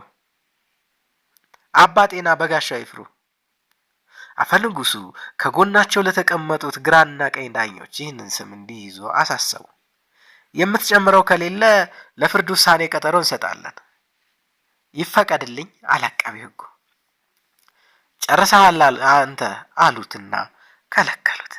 እኔ አለኝ አለው አቶ በጋሻው። ተናገር። እኔ ሞቻለሁ። ሞቼ ሰማይ ቤት ደርሼ ተመልሻለሁ። እናንተ ሁሉ ስትሞቱ አይቻለሁ። የሞት ፍርድ በላያችን ላይ ተላልፎ የምጽአት ቀን ሩቅ አይደለም፣ ተቃርቧል። ያ ቀን እንገናኛለን። የፍየል ወጠጤም የዝንብ ወጠጤም ከተፈሪ ኋላ የለ የሚባል አጤም። በቃ እዚሁ አቁም። አፈ ንጉሡ በእንጨት መዶሻቸው ጠረጴዛውን ደበደቡ። የሼህ ጅብሪል የተናገሩትን ትንቢት ነው የተናገርኩት። ሳይጨርሱ ስነ ስርዓት አስከባሪ ወጥቶ ዝም አሰኛቸው። ለፍርድ ውሳኔ የካቲት 19 ቀን ብለው ችሎት ተነሳ። የከፍተኛው ፍርድ ቤት የወንጀል ችሎት ዳኛ ብይኑን ለርዕሰ ብሔሩ እንዲያጸድቁት በጻፉት አባሪ ደብዳቤ ላይ ያሰፈሩት ቃል አጤን እንዳያወላውሉ የሚገፋፋ ነበር። ይህ አደገኛ አውቋበድ ወንጀለኛ ለህዝቡ ብቻ ሳይሆን ለመንግስትም አስጊ ነው። ከነስሙ አባጤና የወይዘሮ ትዕግስት ዘውዱን ክብር ከመድፈር ባሻገር ለህይወታቸውም ህልፈት መንስኤ በመሆኑ የስቅላት ሞት ሲያንሰው ነው። ባሪያው አፈ ንጉሥ። ይህ ሁሉ ሲሆን ወይዘሮ መልካማየሁ ምንም አያውቁ። አቶ ጥላሁን መወቀሱንና እንደ ባህታዊ መቀባጠሩን ቢሰሙም ለወይዘሮ መልካማየሁ አልተናገሩም። እንደውም በሞግዚትነታቸው ቤት አስረው ባለማስቀመጣቸው እንደ አባሪ ተባባሪ ስለሚያስቆጥራቸው ጎመን በጤና ብለው ተሰብስበው መቀመጣቸውን ወደዋል። እሳቸውም ወደ ዝዋይ የቦሎቄ እርሻ ለመጀመር ቦታ ተመርተው ጉድ ሲሉ እምብዛም ያቶ በጋሻውን መኖር ረስተውታል። ስለ ካርታው ጉዳይ ወይዘሮ መልካማየሁ ሲያነሱባቸው ችላ ብለውታል። ስሙ እስካልተዛወረ ድረስ የት ሄድብሻል ብለሽ ነው አርፈሽ ተቀመጭ ሲሉ አሳንፈዋቸዋል። አቶ በጋሻውም ዘመድ አዝማድ እንደሌላቸውና ያላቸው አንድ እሱ ብቻ አማኑኤል እንደሆነ ለፖሊስም ሆነ ለጠየቃቸው ሰው ሁሉ ቃላቸውን ሰጥተዋል። አባጤና በጋሻው የሚለው ስያሜም ሸሽጓቸዋል። በውጭ ሀገር የጉብኝት ጉዞና በስራ ብዛት ምክንያት አጤ ፍርዱን ሳያጸድቁት ከ6 ወራት በላይ ቆየ።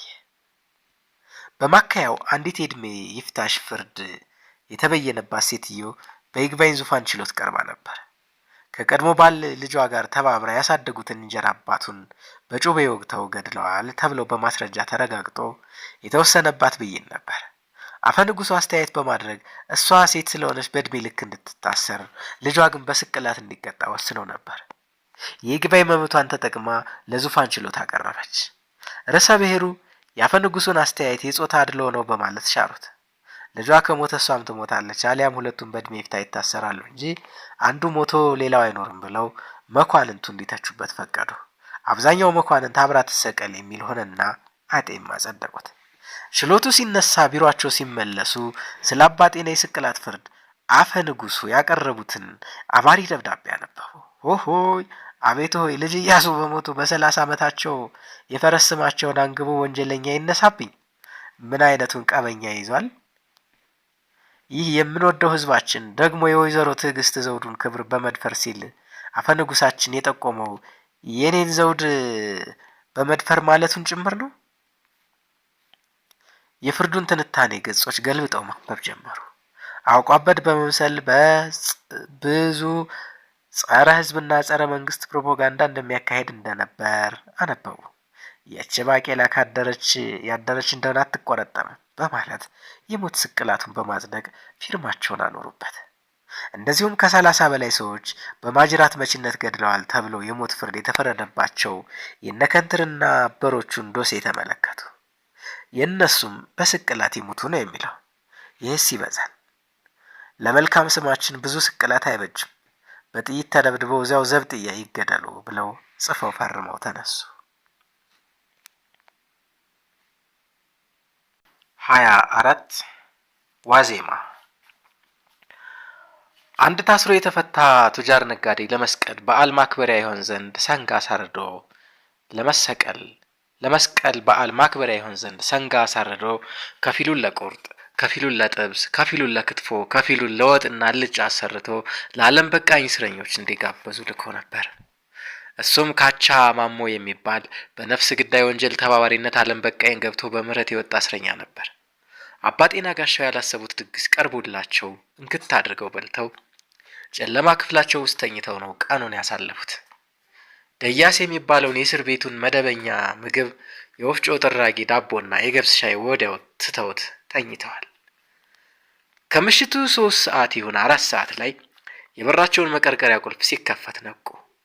የበራች ሻማ በእጃቸው የያዙ ጥቁር ቀሚስና ቆብ ያጠለቁ ቄስ ገቡ። ዘበኛው ከውጭ ቆልፎባቸው ሄደ። የቄሱ ነፍሰ ገዳይ ደባል አገኘሁ ብለው አባጤና ተነሱ። ቄሱ ሻማቸውን ወለሉ ላይ ተክለው ከቀሚሳቸው ኪስ መስቀል አወጡና አባጤና እንዲሳለሙ አቀረቡላቸው። በመገረም ተሳለሙና ቆመው ጠበቁ። እግዚአብሔር ይፍታ ወንድሜ፣ እግዚአብሔር ይፍታ። አሜን።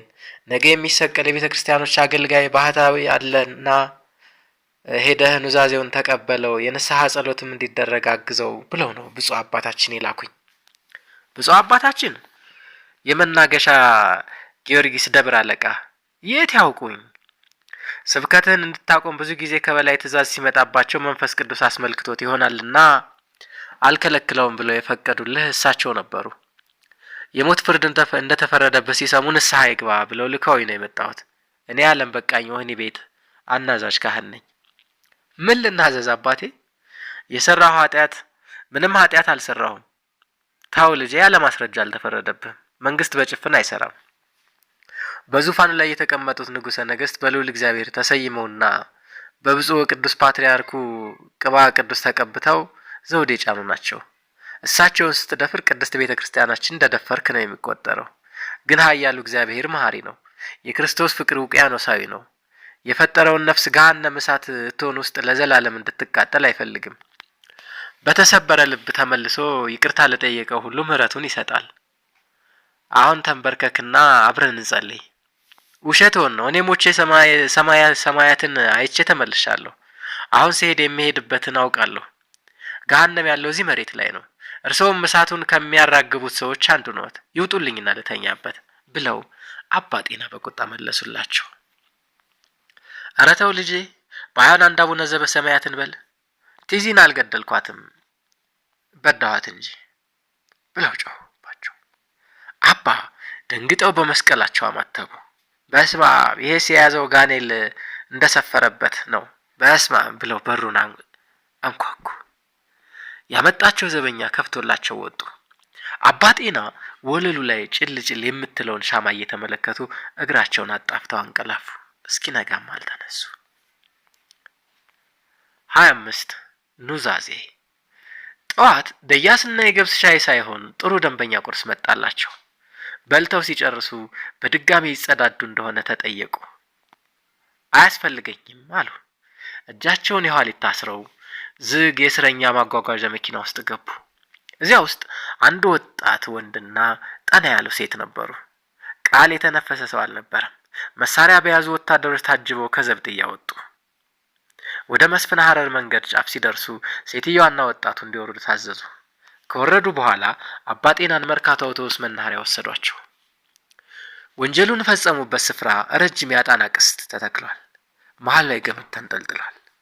ዙሪያውን ሰው ተሰብስቧል። አባ ጤና ሲወርዱ በአንድ በኩል ያሉ ወጣቶች አባ ጤና እያሉ የጮሁና እያጨበጨቡ ተቀበሏቸው። ወዲያው ወታደሮቹ መሳሪያቸውን ደግነው ዝም አሰኟቸው። ኋላው ክፍት በሆነ የጭነት መኪና ላይ ደግፈው አንድ ጥቁር ቆብ ያጠለቀ የወህኒ ቤት ወታደር ጋር አወጧቸው። መኪናው ወደ ኋላ ተንቀሳቅሶ ከቅስቱ መሃል ከገመዱ ስር ቆመ። ከተሰበሰቡት ሰዎች መካከል ካኪ ሰሃሪያን ኮትና ሱሪ የለበሰ ሰው ከዶሴ ውስጥ ወረቀት አውጥቶ ወንጀለኛው ነፍሰ ገዳይ አባ ጤና ጋሻው የፈጸመውን ወንጀል የተወሰነበትን የስቅላት ፍርድ አንብቦ ጨረሰ። አንድም የተናገረ ሰው አልነበረም። ሁሉም በጸጥታ አዳመጠው። ወንጀለኛው በመጨረሻ ሰዓቱ የሚናገረው ካለ እንዲናገር ጠየቀው። አለኝ፣ ተናገር።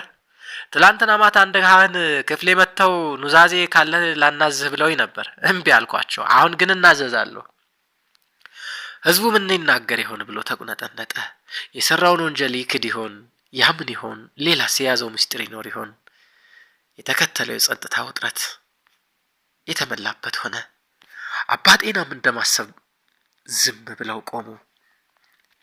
ተናዘዛ፣ አዛዡ ተቆጣ። አለዛ ሸምቀቆውን ባንገቱ አጥልቅበት አለው አብሮት ለቆመው ወታደር። እኔ የምናዘዘው ከዚህ ቀደም ሞቼ የተመለስኩ ሰው መሆኔን ነው አሉ አባ ጤና ተዝናንተው። አይቼዋለሁ። የሰማዩን ቤት አዲስ ነገር አይደለም ለኔ። ይብላኝ ለእናንተ ላላያችሁት፣ ይብላኝ ለእናንተ ለቋሚዎቹ። የምጽአት ፍንዳታ ሲመጣ የምትሆኑት ሁናቴ፣ የምታዩት አባዜ። እኔ ከላይ ሆኜ ቁልቁል አያቸዋለሁ። ይሄ አመንዝራ ትውልድ የዝንቦ ጠጤ የሆነ የፍየል ወጠጤ ባሪያ የሆነ አጤ መግቢያ መውጫውን ያጣል። ያኔ ሁልሽም ትደፈጠጫለሽ። ዞር አሉና ጎናቸው ለቆመው ወታደር በእኔ አንገት የምታጠልቀው ገመድ በአንተም አንገት ነገ ይጠልቃል አሉት። ተቆጥቶ ገመዱን ሊያጠልቅባቸው ሲል አስጨርሰኛ ብለው ጮሁ። ህዝቡም ይጨርሱ ብለው ጮኸ። ወጣቶቹም አባ ጤና ይሉ ጀመረ። ጸጥታ በማለት ፍርድ አስፈጻሚው ተቆጡ። ህዝቡም ቀስ እያለ ተረጋጋ። ቀጥል ብቻ አጠር አድርገው። ኑዛዜ ይህ ነው። ነፍሴ ከዚህ የስጋ ሳጥን ውስጥ ብር ብላ ስትወጣ ሳጥኑን እንዲማሩበት ለወጣት ተማሪዎች ሰጥቻቸዋለሁ።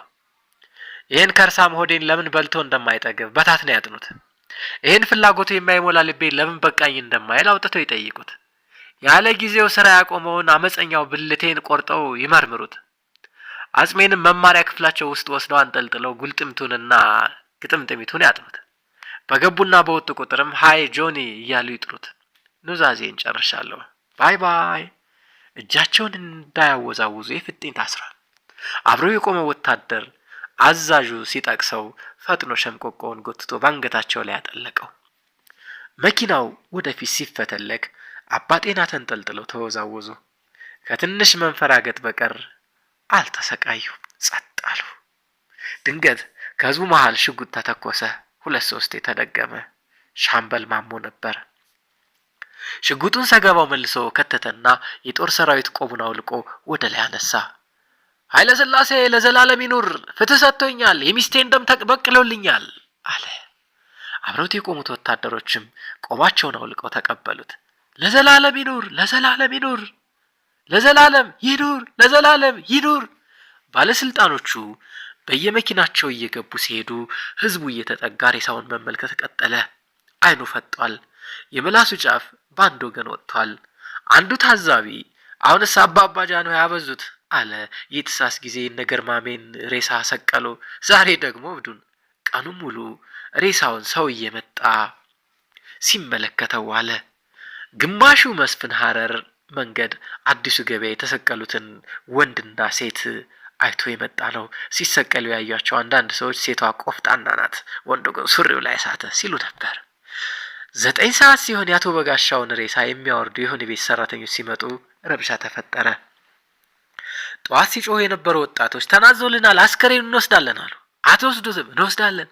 ፍጥጫ ሆነ። ጭቅጭቁ እስከ 11 ሰዓት ቆየ። በመጨረሻ ጉዳዩ ንጉሱ ጆሮ ደረሰ። ተናዞላቸው ከሆነ ይውሰዱት ብለው ትእዛዝ አስተላልፈው በሬሳ ሳጥን ውስጥ ከተው በታክሲ ጭነው ወሰዱት። ጭምጭምታውን የሰሙት የባሻ ወልዴ ችሎት ነዋሪዎች ጉዳሉ። እንዴት የጨዋ ዘር የጨዋ ልጅ እንዲህ ይዋረዳል? ፍርጃ ነው ይላል ግማሹ። መድኃኒት አቅምሰውት ነው ይላል ሌላኛው። ፍቅር ነው ይላል ገሚሱ። አብዛኛው ግን ከመጤፍም አልቆጠረው። እንደ ዝንብ ሞተ አልሞተ ምን ፋይዳ አለው አለው። አንድ ወጠጤ ሞተ አልሞተ ምን ቁብ አለው? ወይዘሮ መልካማየሁ ብቻ ናቸው አንጀታቸው ተኮራምተው የቀሩት። ምንስ ቢሆን በአንድ ማህፀን አይደል የወጡት? የአንድ አካል ቁራሻቸው ዝም በይ አትነፋረቂ አሉ አቶ ጥላሁን። ከቦሌ እርሻቸው ተመልሰው መጥተው የተሰቀለው አባ ጤና የሚባል ሰው ነው፣ ያንቺ ወንድም አይደለም። ከሞተም እሰይ የተገላገልሽ። የቦታውን ካርታ ፎቶኮፒ አስነስቼ አመጣልሻለሁ። የቤቱን ኪራይ እየበላሽ ቁጭ ነው፣ የሚነካሽ የለም። እንዲያው ሬሳውን የት ይወስዱት ይሆን ብዬ ነው አሉ ወይዘሮ መልካማየሁ እንባቸውን እየጠረጉ። ከአመፀኞቹ ከመንግስቱ ነዋይ መቃብር ውስጥ የዶሉት አላ ጴጥሮስ ወጳውሎስ። አረ ተማሪዎቹ ወስደውታል አሉ፣ ዩኒቨርሲቲ እየተለተሉ ሊማሩበት። አዲስ ነገር አይምሰልሽ፣ የስንቱ መኳንንት ሬሳ ነው ለኢንሹራንስ ማስረጃ እየተባለ ምኒልክ ሆስፒታል ተወስዶ የሚተለተለው፣ ግንባሩን ገብሬ የሚፈልጠው። ያለ ምስክር ወረቀት የመድን ገንዘብ አይከፈልም። መቼም ለመድን ሆኖ የወሰዱት ሊማሩበት እንጂ እንደው አዲስ ወደ ተከፈተው የጎንደር ሕክምና ኮሌጅ ነው ጭነው የወሰዱት አሉ። አቶ ጥላሁን ሳቃሉና ጎንደር ሬሳ ጠፍቶ አሉ። በየጫካው ሽፍታው የሚፈጀውስ? ይልቅስ እንባ አድርግ ጠጅ ካለሽ አምጪና ፉት እንበል አሉ። ተፈጸመ።